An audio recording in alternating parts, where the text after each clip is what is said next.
Hello everyone, this is Matthew Priebe and we're doing a special edition of Ask the Animals Productions. This is Quasar. He's my little boy. He's only about 1.5 years old, so we're not sure exactly when he's going to stop growing, but anyway, he's our big fluffy kitty. We're coming to you from our amazing studio, which happens to be our backyard. This is not our normal way of producing anything, but nothing is really normal these days, and everybody seems to be doing it, so when in plague-filled Rome, I guess this is what we have to do. So we are here in nature, enjoying a beautiful Sabbath day, and we have birds singing around us. You might hear a mockingbird, and there have been hooded orioles coming to our cactus flowers today, and even an extremely rare Gilbert skink just crawled through the yard, and we haven't seen one of those around here in decades, so that's an extremely unusual animal to see. But you might even have a chance of seeing a hummingbird, an Anna's hummingbird, show up at our feeder if you're very lucky during this presentation. But we're going to be doing something a little different than we normally do. Normally I do our nature presentations, or I do some sort of an article in printed form, but we're going to do a live version of one of my articles.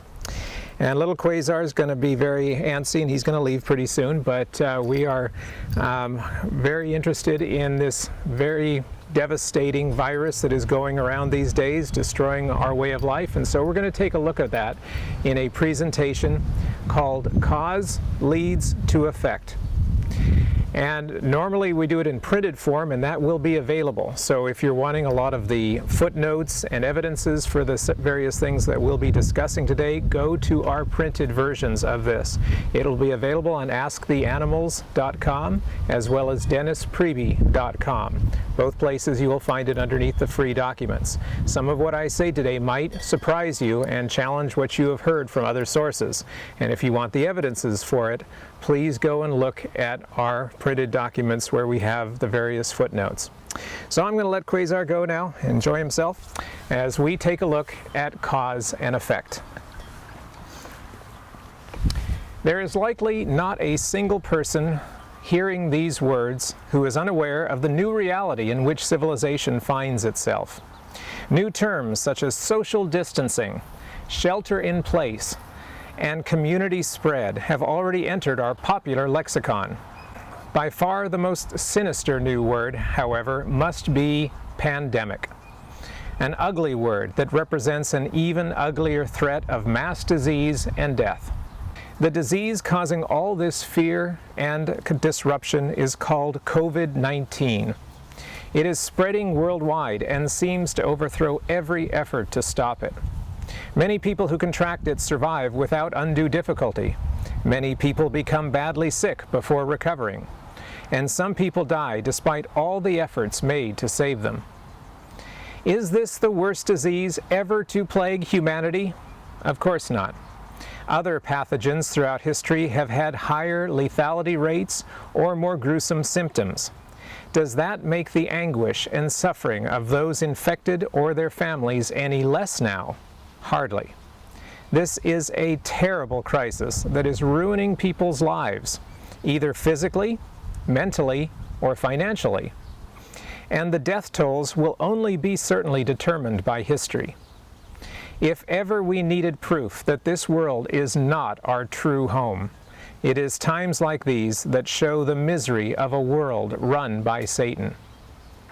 Is there nothing we can do at times like this but to wring our hands and lament the wretchedness of our lot in life? Or perhaps we should blame the faceless bad guys who have inflicted this evil upon us all.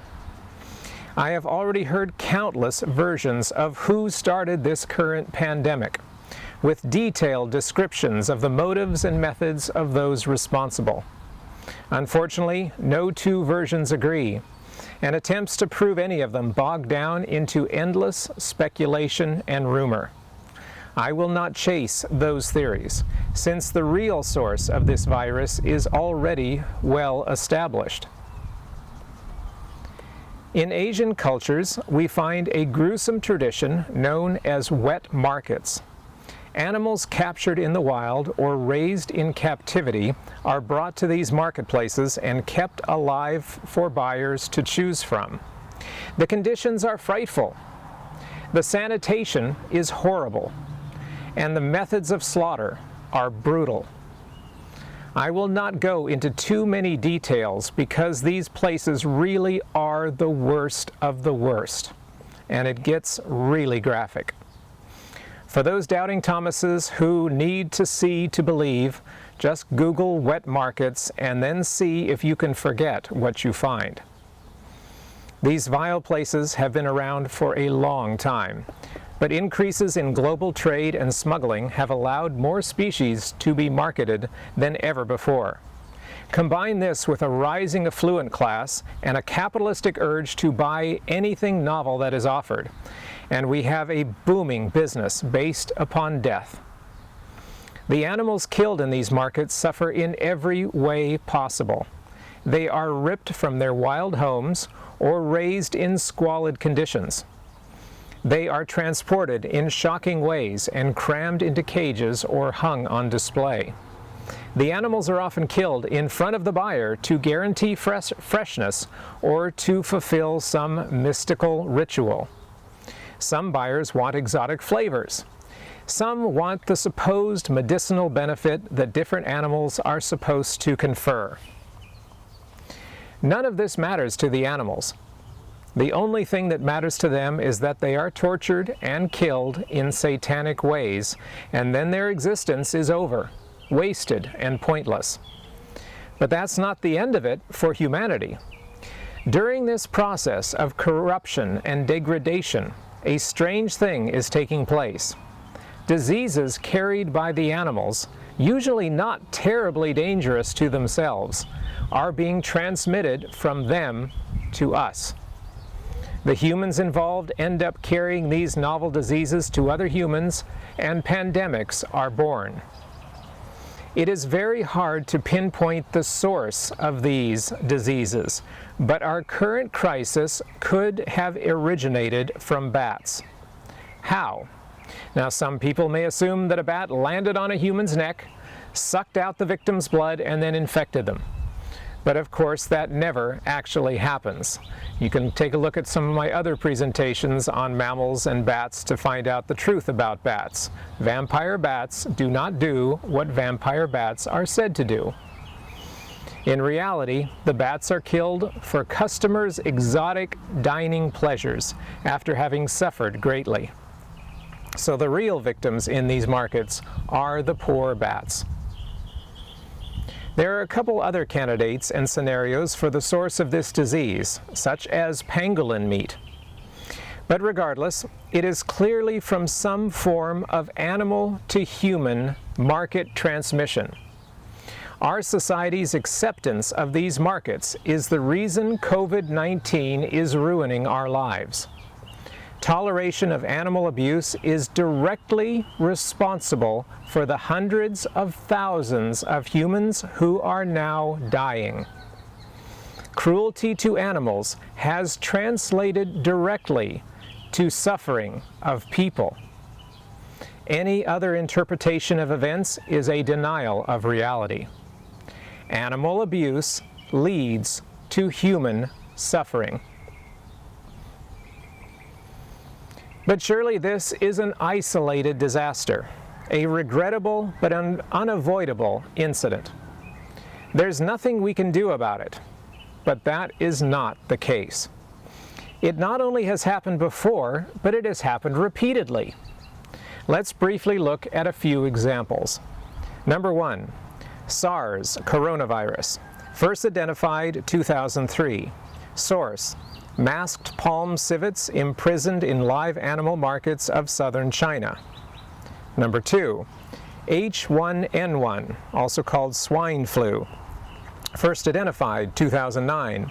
Source: domestic pigs raised and slaughtered for food in Mexico, or possibly America. Number 3, H1N1, known as the Spanish flu, first identified 1917 to 1918. Source: unknown bird and or pig combination, either from Europe or China. Number 4, Ebola, first identified 1976. Source: either wild monkeys or apes or fruit bats or duikers, killed for human consumption as bushmeat. In fact, 60% of all human diseases, and 75% of all emerging infectious diseases are transmitted from animals to people, mostly from animals enslaved and killed for human food. This is staggering. It means the meat industry is mostly responsible for human diseases and death.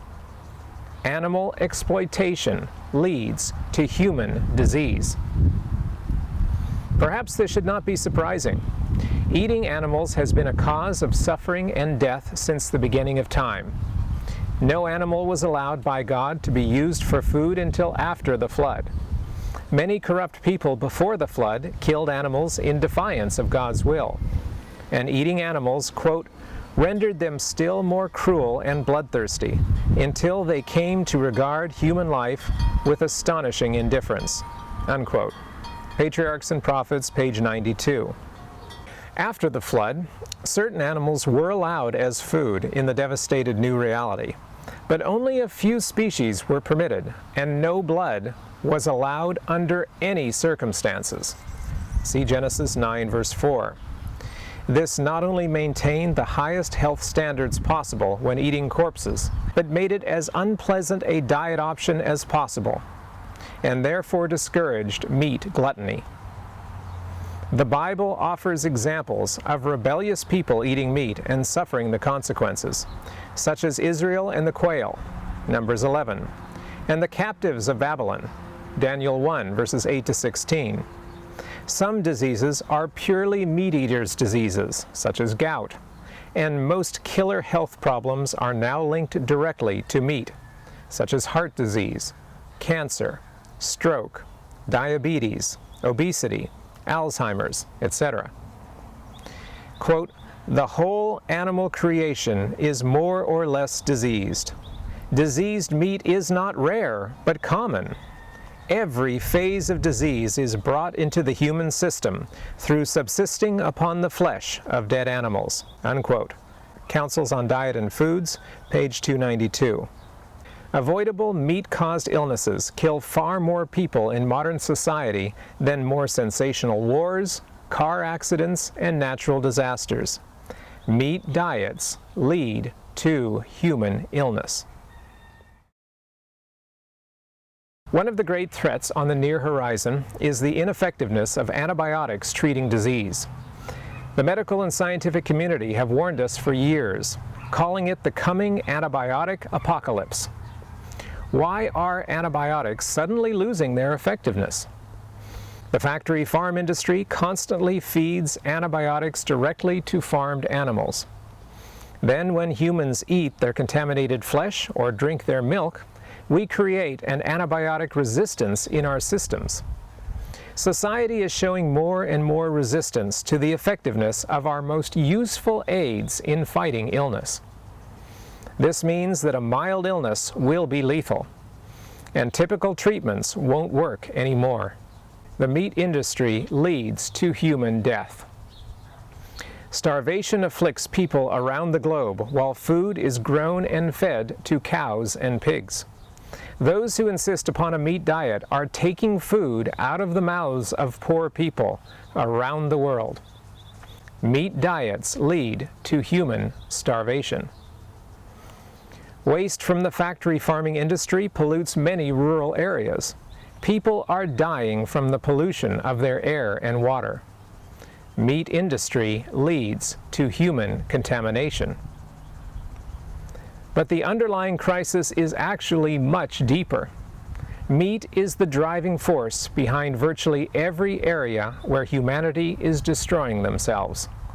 Deforestation, topsoil erosion, freshwater scarcity, air and water pollution, loss of biodiversity, social injustice, as well as the spread of human disease. I have examined these issues elsewhere and will not repeat them here, but it is safe to say that the global meat industry is the single greatest threat to the survival of life on Earth. Meat industry leads to human extinction. There are other examples of how the casual destruction of animals causes problems for ourselves. Lyme disease is increasing across America. It is given to humans by ticks, and ticks are increasing. Why is that? Several factors are combining to increase the tick population. Number one, opossums are never very popular, but they are tick-eating specialists. Opossums attract and then kill thousands of ticks per acre, per week, making them one of our best allies in stopping the spread of Lyme disease. As their forest habitats have become fragmented, opossum populations have declined, and no one seems to care. Number two, sport hunting over the last century has increased populations of white-tailed deer to levels never seen before in America. More deer provide food for more ticks and bring them into closer contact with us. This is an area that is really fought a lot by sport hunting industry and all those who make money off them, because they want you to think that they are actually reducing deer populations. But the sport hunting industry increases white-tailed deer populations, and they've known about it for decades. Number three, small rodents harbor many ticks. People slaughter snakes unmercifully for the high crime of being a snake. A single medium-sized snake eats enough rodents to destroy around 4,000 ticks every year. Every snake killed boosts the local tick population by 4,000 ticks. Let's leave the snakes alone to do the job that God designed them to do. So now people are suffering increased cases of Lyme disease, and it's due to killing other animals for no good reason. Animal killing leads to human illness. The most famous plagues in history took place in the Middle Ages across Western Europe. Spread by fleas on rats, the diseases were horrific both in terms of symptoms and in the high mortality rates. The best control agents were predators of rats, such as domestic cats. But cats were demonized by the Catholic Church as agents of Satan, and people tortured and killed cats without mercy. So the predators suffered for no reason, and humans died accordingly. Predator eradication leads to human deaths. Sport hunting results in millions of animals killed for trophies and bragging rights. But American hunters alone also cause roughly 1,100 human injuries and around 100 human deaths every year. Hardly a trivial amount. Sport hunting leads to human deaths. The most trafficked, meaning enslaved and killed, animal in the world today is the pangolin. These walking pine cones are the only scaled mammal alive today. They eat ants with a tongue nearly as long as their body. They are gentle and sweet creatures whose only defense is to roll into a ball. They are wonderful creatures that are curious and affectionate when cared for in captivity, and they are nearing extinction. Asian markets fuel a demand that results in hundreds of thousands of them being killed in the last few years. Their scales are turned into aphrodisiacs and quack medicines for those who are naive enough to believe everything they are told by unethical sellers. Also, their meat is a delicacy for depraved appetites. And guess what? They are the only mammal known besides bats to be carriers of the coronavirus that is plaguing us right now. The next pandemic, or even perhaps this one, could easily come from them as they are brought unnaturally into contact with humans by way of exotic meat markets. Traditional medicines lead to human illness.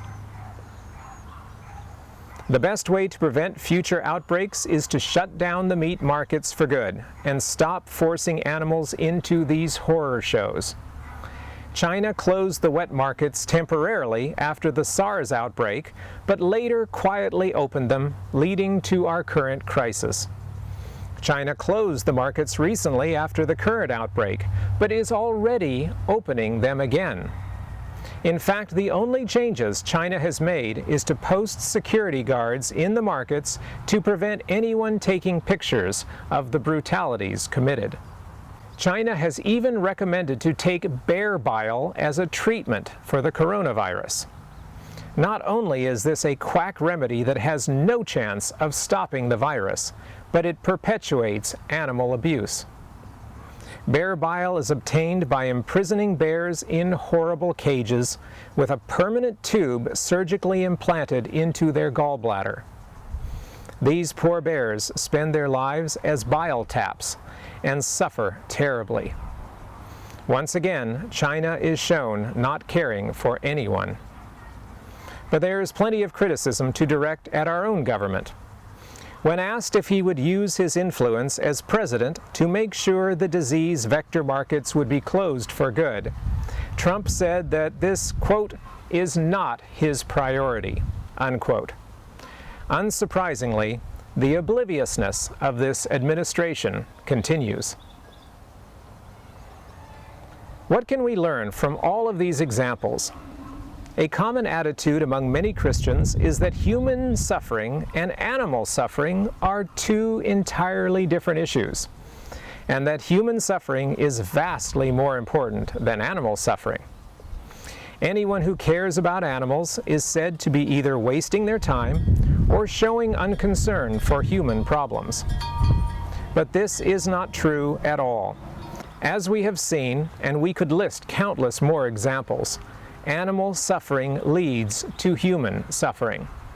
In fact, they are not separate issues at all, but are all part of the same issue: suffering. Is Jesus really our example or not? Quote, Jesus worked to relieve every case of suffering that he saw, unquote. Desire of Ages, page 87. We all know about his compassion for every human being he encountered. But did it end there? Quote, Jesus was the fountain of healing mercy for the world. His life flowed out in currents of sympathy and tenderness. The aged, the sorrowing, and the sin-burdened, the children at play in their innocent joy, the little creatures of the groves, the patient beasts of burdens, all were happier for his presence. He whose word of power upheld the worlds would stoop to relieve a wounded bird. There was nothing beneath his notice, nothing to which he disdained to minister, unquote. Desire of Ages, page 74. Does this mean that animals are of equal importance to human beings? Absolutely not. Does this mean that animal suffering doesn't matter? Absolutely not. Quote, Jesus pointed them to the birds and told them that their heavenly Father cares for even the little sparrow. He sustains the worlds, yet cares for the little birds. And how much more will he care for those who are formed in his image? This Day with God, page 279. Part of our attitude of a lesser importance of animal suffering is the false medieval separation of animals and humans based on the Greek heresy of the immortal soul. Humans supposedly have them, animals don't. Therefore, humans matter, while animals don't. But true biblical theology refutes this false separation. Scripture defines both animals and humans as living souls, since they all have been given the breath of life.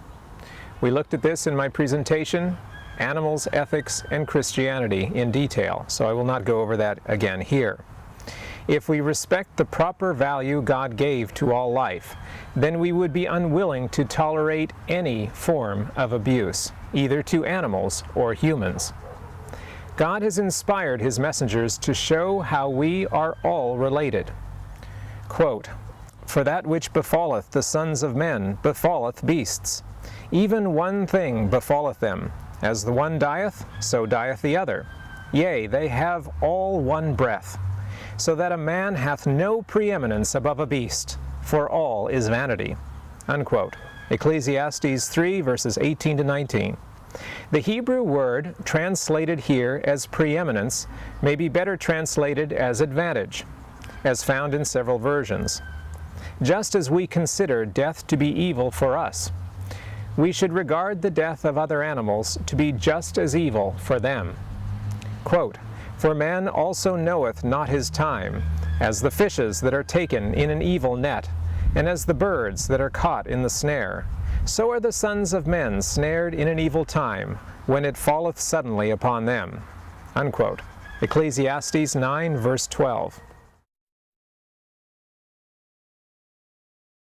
Those who are committed to abusing and killing animals for profit are always trying to misdirect attention away from their cruelty. A typical ploy is to tell stories of animal lovers who are callous to human misery, hoping to negatively paint all people who call for compassion. Do such people exist? They may, but I've never met any of them. As a public speaker and traveler, I have met many people who are indifferent or opposed to caring for animals. I have met many people who care for both animals and humans, understanding the true role God has given to His representatives. But I have never met anyone who just cares only for animals. Caring for animals and nature means caring for everyone. With all of the examples of the human-animal connection we have examined in this presentation, we see that eliminating these cruelties to animals would have avoided the human problems that resulted. A holistic approach to caring for all life, human and animal, is the best way to fulfill the golden rule and be a faithful representative of Jesus. Compassion leads to faithfulness. With all the problems in the world, we often grow discouraged and give up. It is true that suffering will never end as long as this world exists. Satan will continue to afflict and torment all life until he is finally overthrown when Jesus comes again. But our job remains straightforward. Be the salt of the earth, Matthew 5:13. Love your enemies, Luke 6, verses 27 to 35. Care for the poor and needy, Deuteronomy 15, verse 11. Let your light shine, Matthew 5, verse 16. Don't kill anyone, Exodus 20, verse 13. Stand for truth, John 16, verse 13. Warn others before it's too late, Isaiah 21. Care for the animals around you, Proverbs 12, verse 10. Don't support or be one of those destroying the earth, Revelation 11, verse 18. And in the closing days of history, we can add, be a vegetarian, or better yet, a vegan. Counsels on Diet and Foods, pages 380 to 386. All of this is achievable, but it does require total unselfishness. The single defining requirement Jesus laid out for entrance to His kingdom is total unselfishness. If we follow that principle to its logical conclusion, we will never need to place an artificial barrier between us and them, whoever them might happen to be at the time. It will make all of our lives on earth better, and it will prepare us for the perfect world to come. True love leads to salvation. Well, hello there, Nebula. Hey there, kitty, come here. How you doing, Nebula? Oh. Here we go. Well, we started off our program with Quasar, and I guess we'll end it with Nebula. This is our other sweet little kitty. So I hope this has been an interesting and useful examination of where the coronavirus came from and what it means for each one of us. And from all of us here at Ask the Animals Productions, we hope you have found it useful. And to everyone out there, stay safe, stay healthy, but most important, stay faithful. Thank you.